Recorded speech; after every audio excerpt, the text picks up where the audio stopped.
Okay, Brandon McGeer here at the Amica Mutual Relay, and joined by a special guest, the man who will be calling the game for Fox Sports 1 tonight, John Fanta. John, great to see you. First trip into Frytown this year. It's great to be back at Amica Mutual Pavilion, Brennan, just in time for Big East play, conference play starting tonight, my friend. And what a test for Kim English's Friars. A successful non-conference portion of the schedule, 9-2, and now they welcome in a 9-2 Marquette team that comes in ranked 6th in the country, but has not won inside this building since 2019. A Marquette team, John, that I think has been a definition of battle tested. They went out to Maui. Yeah. They had a tough game against UCLA. They beat Kansas. Could have easily beaten Purdue.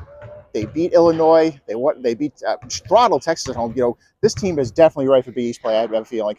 Yeah, they definitely are. Marquette is balanced, and it starts with Tyler Kolek, the Cumberland native. You did a great story on him and his bond being a godfather earlier today. I love the story, but Tyler is just the engineer of this Marquette team. He can create so much for them offensively because off those ball screens set by the mobile Oso Iguodaro, he can find Cam Jones for three. He can find Chase Ross. David Joplin's one of my X factors to this game. So they really do have the pieces. And Omax Prosper's departure, I think they're still navigating through that because Joplin's had ups and downs.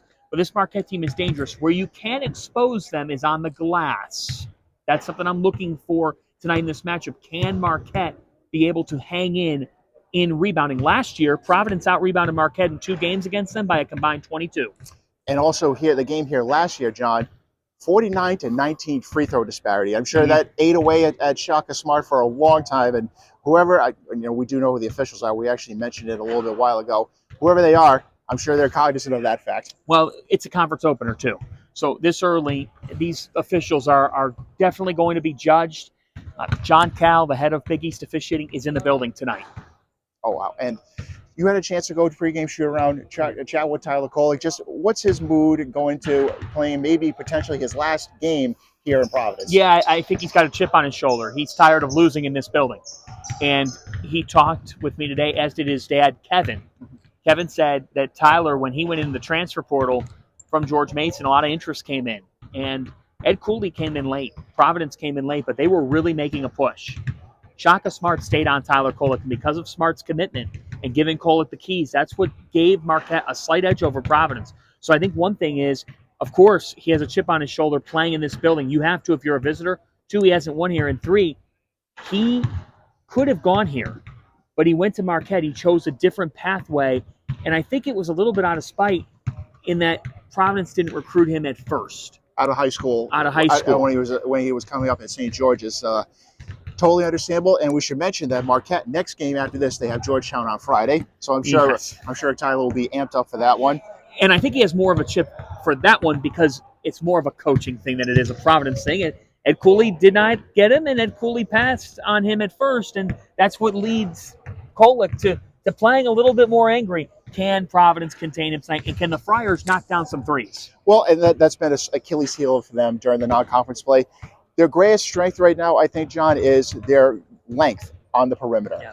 Between Gare Dual, Devin Carter, we assume he's going to play tonight. Ticket Gaines, Jane Pierre. We're talking about players who have pretty good wingspans here, and it's going to be interesting to see what Kim English does in terms of giving potentially Tyler Kolek multiple looks. Yeah, field goal percentage defense, Providence at the top of the Big East, and in KenPom they're 21, so they've really played great defensive basketball. Can they be able to translate that tonight? I think that starts, though, with taking care of the basketball.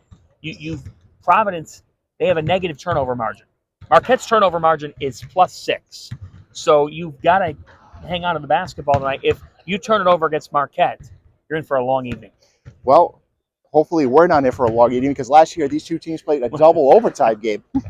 Yeah, if they play double overtime tonight, we won't get out of here till 1 o'clock in the morning because we are after dark tonight, if you will, deep into the 8 o'clock hour. Yes, tip time was supposed to be around 8:30. Georgetown and Butler is going on right now. We'll see what time we tip. Yeah. But in the meantime, John, have a great call. Great to see you once again. And check back later on PawtucketTimes.com, WoonSocketCall.com after the game for a full recap. But until then, enjoy the game, everyone.